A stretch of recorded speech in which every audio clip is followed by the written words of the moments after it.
The circle of silver dust was meant to kill me. And everyone in that hall knew it, but me. And I only had until the wolf reached me to work it out. I had been a servant my whole life, which teaches you to read a room faster than you read your own name, and this room had already decided I was dead. The chosen girls watched from the gallery in their jewels. The Chancellor watched from his chair, with his hands folded like a man at prayer. And in the centre of the ring, the king's wolf came toward me low and wrong. Its grey eyes gone the white of an animal in pure agony. Nothing of the man I knew left anywhere inside it. They were waiting for it to tear out my throat and prove, at last, that I had never truly been chosen. So I did the only thing I have ever known how to do in a room that wants me gone. I reached into my apron pocket, and I knelt down in the silver dust, and I held out my open hand. It was not supposed to be me. I was not even supposed to be in that room. But if I am going to tell it true, I have to go back a full season. To the grey morning, they put a comb and a basin in my hands, and told me to go make the other women beautiful. I was 22, and I prepared the candidates, which is the part of a selection no one writes songs about. There is a great deal of work behind the spectacle of being chosen, and all of it is done by women like me, braiding, lacing, steaming the travel out of silk, painting confidence onto girls too frightened to eat. I was good at it. I was good at it the way you become good at anything you do in order to remain unseen. A servant with quiet hands and a plain face is the most weightless thing in a kingdom, and I had spent years being grateful for the lightness. Because the unseen are also the unblamed. The king I knew the way the kitchens knew him, as whether you survived. Magnus of the Iron Territories had held his throne for 9 years and never once chosen a Luna, and the realm had grown tired of waiting on an empty chair, and so the selection had been arranged, over his objection, the gossip said, which was the only interesting thing anyone had ever told me about him. A king who did not want the very thing every king is supposed to want. I filed it away the way I filed everything, and I went on lacing other women into their futures, and I did not expect to be in the Great Hall at all when the choosing came. The mate bond is meant to be a thing of destiny, an alpha's wolf knowing its fated one before the man's mind can argue. I have heard it called a recognition that arrives like weather, with no asking and no warning. I want it set down plainly that mine arrived in the form of 140 heads turning to look at me when I had been trying, with my whole life, to make sure no head ever did. Here is how I ended up in the room. Lady Solveig, the Chancellor's niece, the favoured one, the girl everyone already called Luna behind their hands, tore the hem of her gown 3 breaths before the candidates were called in. She tore it on purpose. I have no proof, and I do not need any. She wanted a servant on her knees at the threshold of the Great Hall, so that the contrast, when she swept in, would be total. So I was there, crouched at the back of the hall with a needle in my teeth and thread in Solveig's hem, when the doors boomed shut and the rite began, and I could not get out without crossing in front of 200 wolves. I stayed against the wall. The wall is where I belong. I know it the way you know your own hands. I meant to mend the hem, stay small, and slip out when it was over. The candidates stood in a gleaming row down the centre of the hall. The most beautiful daughters of the realm, scented and jewelled and trembling. And at the far end, on the dais, the king stepped out of his robe and into his other shape, because in the Iron Territories, the choosing is not done with words. The wolf chooses. It is older than the throne, and it does not lie, and that, I would learn far too late, was the entire problem. He was enormous. Grey as a winter sea, grey as slate, and the hall went silent in the particular way a room goes silent around something that could kill all of it, and has chosen, for now, not to. The wolf came down off the dais. It walked the line of waiting girls. And it did not stop. It passed Lady Solveig, who lifted her chin and offered her hand. It passed the daughter of the northern houses, and the twins from the river country, and every painted, perfect girl I had spent 2 days making lovely, and a sound began to move through the gallery, a confused murmur, because a king's wolf does not simply walk a line of chosen women and decline them all. It does not happen. It had never happened. It came to the end of the row. It kept going. It crossed the open floor, the whole long length of that hall, every step ringing in the silence, straight to the back wall where the servants stood. Straight to me. I had time for exactly one thought, and the thought was there must be someone behind me. There was not. There was only the wall, and me against it, with a needle in my teeth and Lady Solveig's torn hymn still in my fist. The wolf sat down at my feet. It looked up at me with eyes the flat grey of the sea before snow, and it sat, and it did not move, and the silence that fell then was so complete I could hear the thread creak in my own hand. 200 wolves, and not one of them breathing. The candidates stared, the gallery stared, and up on the dice a man I could not yet see was, I would learn, going very still in a way that had nothing to do with calm. No, said Lady Solveig, into all that silence. Just that. As if it could be corrected.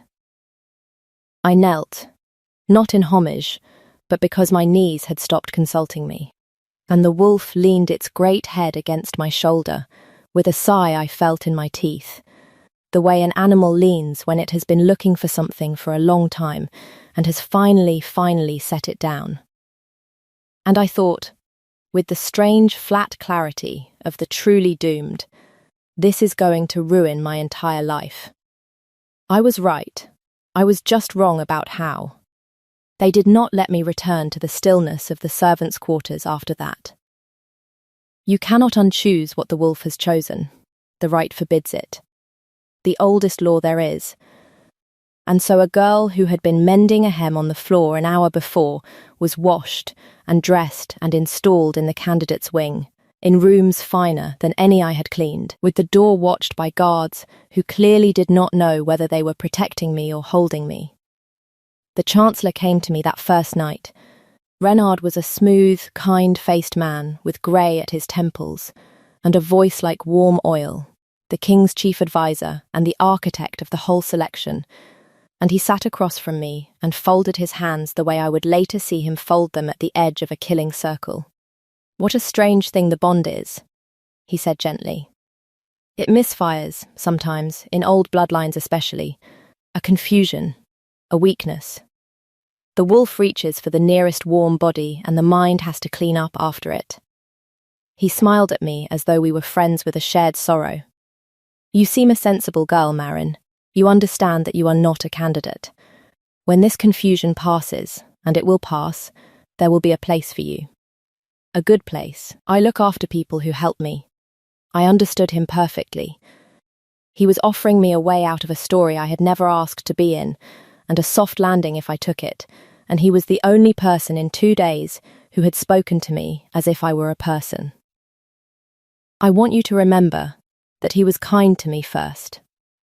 It matters, later, how kind he was. Thank you, my lord, I said, and meant it, and believed almost every word, because I also thought the wolf had made a mistake. I had spent a lifetime learning I was ordinary. It was far easier to believe a king's wolf was broken than to believe it had crossed a hall for me. The king I did not see at all, for 3 days. When I finally did, it was not arranged, and it did not go the way the Chancellor's version of events required. I had gone down to the kitchens, because the candidate's wing was suffocating, and the kitchens were the only place in that castle I knew how to breathe, and because there was a boy there. Thomas, an orphan of the last border skirmish, 8 years old and underfoot, and mine in all the ways that matter. Who would worry if I vanished without a word? I was sitting on a flour barrel letting Thomas win at Jackstones, when the kitchen went silent the way the great hall had, all at once from the doorway in. The king filled the doorway. Up close, the legend rearranged itself into a man, tall, tired around the eyes, grey-eyed, with a stillness to him that I had taken for cold and was beginning to suspect was something more like exhaustion. He looked at me on my flour barrel with a child's game scattered between us, and something moved across his face that he did not give it leave to, and I watched the most powerful man in the territories try and fail to decide what to do with his own hands. "You are difficult to find," he said, "for someone who has been given rooms. The rooms don't have anyone in them I like, my king." Tomas giggled. A muscle moved at the corner of the king's mouth and was sternly put away. He came in, ducking, too large for the low kitchen by half, and he crouched down. This king who had not chosen a Luna in 9 years.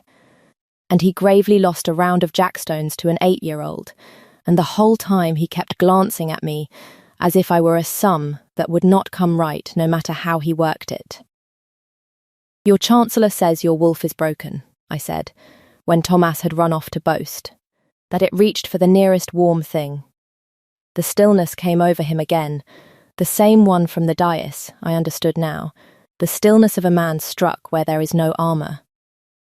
"Renard says a great many useful things," he said. He stood. He set the jackstones back in their cup with both hands, oddly careful for so large a man, and he would not look at me when he said the next part. "My wolf is not broken. I wish, very much, that it were. It would be far simpler for everyone." He left before I could ask what he meant, and I sat on the flour barrel with a strange new weight in my chest. Because a king who wishes his wolf had made a mistake is a different problem entirely from a wolf that made one. If you have ever been the lowest person in a room and felt a whole court decide what you are before you opened your mouth, if you want to know whether an ordinary girl could hold her place against people bred their entire lives to take it from her, and what the king's wolf did next that none of them could explain away, stay with me. This is where I stopped believing I was a mistake, and I would not want you to lose the thread now. Walk the rest of it with me. Because his wolf was not finished, whatever the man wanted. It came to the candidate's wing that night, and lay across my door so that the guards could not make me leave, and Lady Solveig could not come in, and in the morning there was a heel of dark bread on my threshold, the plain, hard bread of the kitchens, left by something that had walked the whole castle to bring a servant the one food she would actually recognise. It came again the third night, and put its great head in my lap while I sat reading by the fire, and I noticed, because I notice everything, it is the only gift the wall ever gave me. The old scar on its left foreleg, a band of ruined fur and puckered skin all the way around, the unmistakable mark of an iron trap, an old wound, years old. I sat very still with my hand above that scar, and a cold thing turned over slowly in my memory, and I did not yet let myself look at it directly. But I had seen a wound like that before. I had made a wound like that stop bleeding before, with these same hands, a long time ago, in a forest, for a wolf I had never expected to see again. The detonation came 4 days later, and it came, fittingly, from Renard, who had grown less kind by the hour as the confusion stubbornly refused to pass. He had me brought to the king's council chamber, ostensibly to settle my situation. In truth, to put me in front of the king and his advisers and break the thing in the open. He laid it out reasonably, regretfully. The bond was false, or it was tainted. Either way, it could not be permitted to seat a servant beside the throne while the realm's alliances hung on the selection. There were rights, old rights, for confirming a true bond, and surely the king would want the truth confirmed. And the king, my reluctant king, who had spent 9 years not wanting this and 4 days losing the war to want it anyway, said nothing for a long moment, and I watched him almost let Renard win. I watched him reach for the easy door. It would have been so much simpler to let them call it a mistake. Then Gunnar, the king's second in command, a blunt grey bearded warrior, who had said perhaps 6 words to me in total, spoke up from the wall. "Tell them, Magnus," he said quietly, "or I will. I was there. I carried you home." The room went still.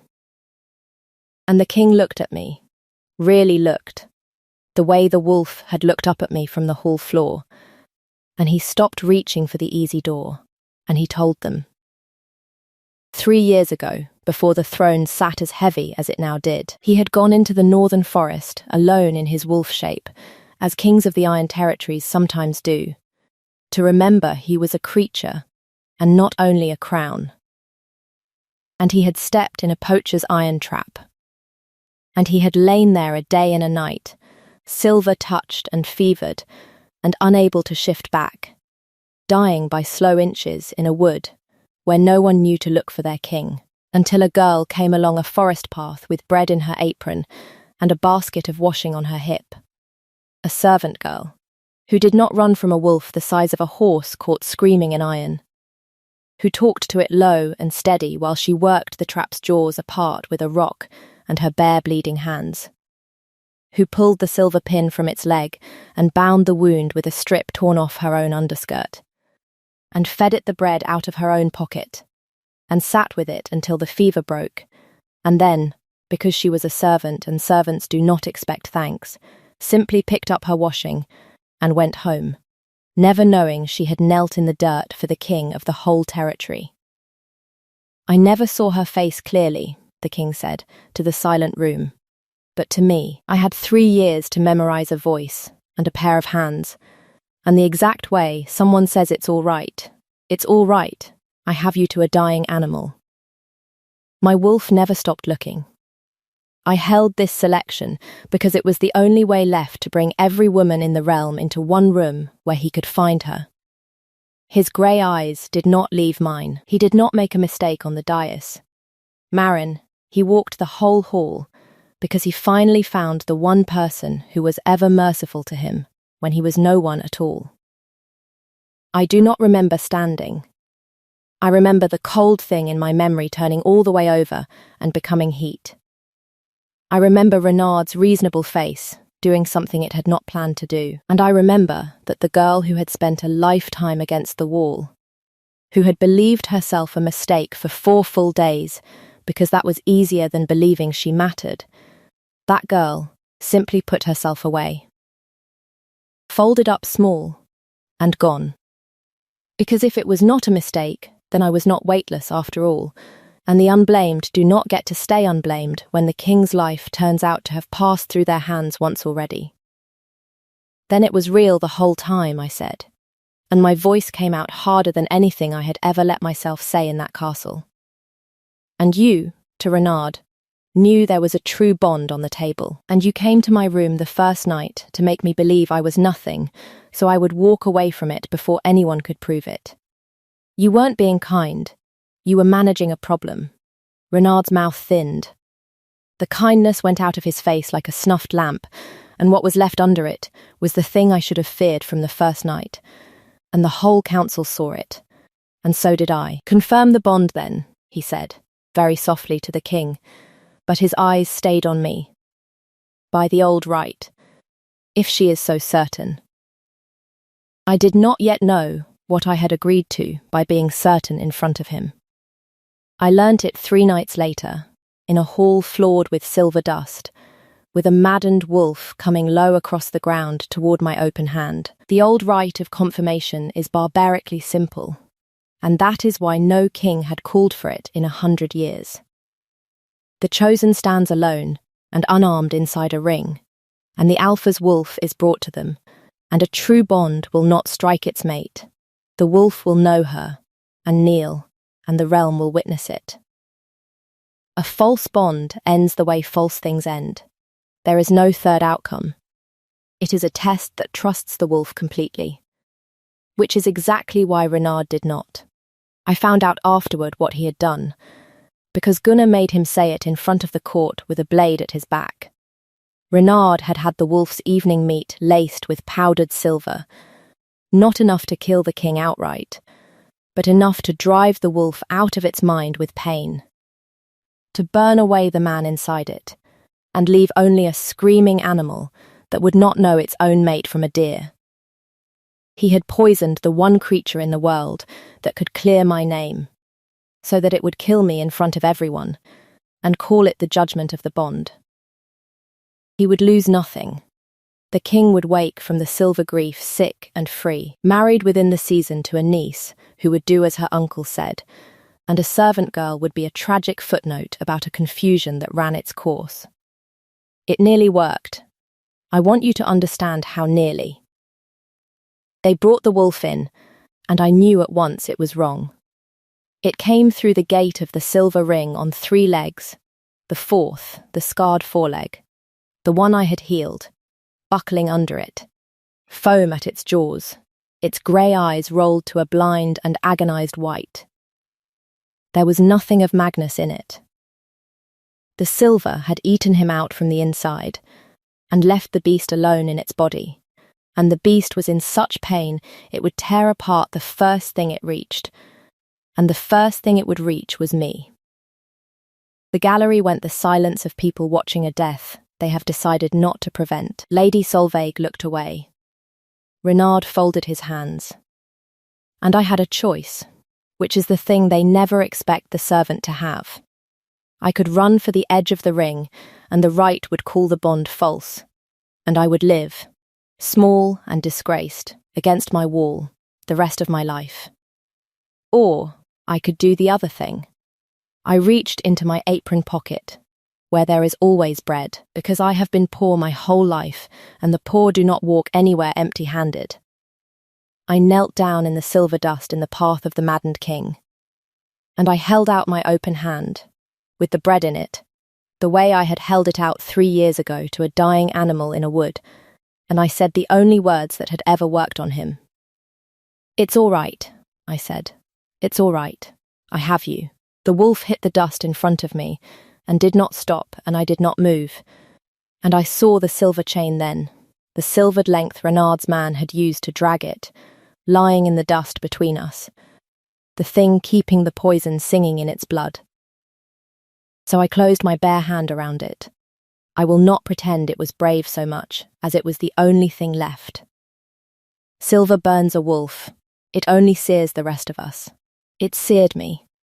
I felt it take the skin of my palm as I gripped that chain and dragged it out of the ring and away from him, and the pain of it whited out the edges of the world, and I kept hold of his blind grey gaze the whole time, and kept saying it. "It's all right. I have you. It's all right." Through my teeth, through the burn, until the poison's hold loosened just enough, and the wolf, an inch from my throat, with murder in its body and silver in its blood, and nothing of the man left to govern it, stopped. It knew me. Even mad, even dying of pain, the oldest part of him knew the voice and the hands and the bread, the way it had known them across a whole silent hall, the way it had known them in a forest 3 years before there was any bond to speak of. It lowered its great head into my burned and shaking hand, and it sighed the sigh I felt in my teeth, and it set itself down. The hall did not breathe. When Magnus shifted back, slow, grey-faced, the silver still racking him, he was kneeling in the dust of the ring with a servant girl, both of us shaking, my ruined hand in both of his careful ones, and he looked up at the court that had come to watch me die. "The bond is true," he said. He did not raise his voice. He did not need to. "It has been true for 3 years. The only false thing in this hall is the man who poisoned his king to keep a throne he was never given." He turned his head, and the look he gave Renard I would not have wished on anyone. "Take him." Gunnar took him. The whole rotten scheme came apart in an afternoon. The silvered meat, the bought kitchen hand, the niece who had known and said nothing. Renard was stripped of his chancellorship and his lands and his name by the next dawn, and sent north under guard to the cold border holds to administer tax ledgers in a stone room for the rest of his life, which Gunnar told me, with great satisfaction, was a far worse fate for a man like that than any blade. Lady Solveig was sent home to the Western houses in a closed carriage, to a marriage her family arranged in a hurry, and I am told she does not speak of the selection at all. The king would not let go of my hand. The burned one. He held it as though it were the most valuable thing in the territories, which, he informed the court, it was. And then, because his wolf had started this whole story and intended to finish it, he shifted once more, there in the ruined ring, and the great grey wolf rose, and walked the length of that hall a second time, past every noble and every guard and every person who had ever outranked me, and lay down at my feet in front of all of them, choosing me again, knowing, this time, letting the whole realm see that the first time had been no mistake. That is the part I would not trade for any crown, not the throne. That, he kissed me later, when the hall had emptied and it was only us and the dying fire, and I will tell you only what broke open in me when he did. Every year of believing I was weightless. Every careful inch of the wall I had held myself against. Every it will pass I had let a kind-faced man feed me. All of it simply gone. And under it the plain impossible fact that the most powerful man alive had built an entire selection, turned a kingdom upside down to find the girl who had once knelt in the dirt for a wolf and walked away expecting nothing. Then he rested his brow against mine, careful of my bandaged hand, and neither of us said anything clever for a long while, and somewhere his wolf was unbearably pleased with itself. Half a year on, I keep bread in my apron still, because a Luna of the Iron Territories may carry whatever she likes, and the court has learnt to stop being surprised. The scar on his foreleg, and the scar on my palm match now, his old, mine new, the same iron written into both of us. And on the nights the silver grief comes back on him, slow and cold, I am the one who sits steady in it, my burned hand in his, until it passes. It costs me something each time. I have stopped minding the cost. Thomas eats at the high table and loses at jackstones to a king, with no dignity left to protect. Gunnar calls me my lady without irony now, which from him is roughly a sonnet. A letter came this spring from the northern forest where it all began. From the poacher's village, they had heard, somehow, that the servant who freed the king's wolf was Luna now, and they wanted to know if the story was true. I read it aloud to Magnus. He set down his cup with both hands and looked at the fire for a long while and did not say anything, which from him is a great deal. I still catch myself drifting toward the back wall, sometimes in a crowded hall. Old habits do not die because a crown tells them to. But every time I do, there is a grey wolf that crosses the whole room to sit at my feet, in front of everyone, until I come away from it. Because he has decided, with the stubbornness of an animal that waited 3 years in a wood for me to come back, that I am never going to stand against that wall alone again. So tell me, that first day in the great hall, when his wolf passed every chosen girl and walked the full length of the floor to a servant against the wall, do you think the man already knew, in that moment, exactly who I was? Or was it only the wolf, remembering, while Magnus stood on the dais and lost the same argument he'd been losing for 3 years? I have my answer. I'd rather hear yours. Leave it below, and if you want to follow what an ordinary girl did with a throne nobody meant her to have, and the letters that are still arriving from a forest in the north, comment the bread and stay with me. I'll keep some in my pocket. You never know who's caught in the woods.